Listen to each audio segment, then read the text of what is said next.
અલ્યા ભાઈ ઓળશો ના એટલે માતાના લગનમાં આપણે મળ્યા હતા. કયો માધો અલ્યા તું ખમણ મંગાય કહું તને. આલજે ભાઈ એક ડીશ.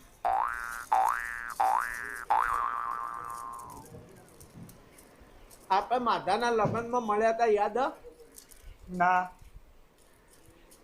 અલ્યા માધાના લગ્નમાં આપણે ખબર હ પૂરીઓ ખૂટી હતી ને દાળ બહુ પાકી થઈ ગઈ હતી તે થાળીઓ ઉલાડી હતી યાદ છે? ના લે છે થાળીઓ. એ માધો યારના બાજુમાં રે માધો.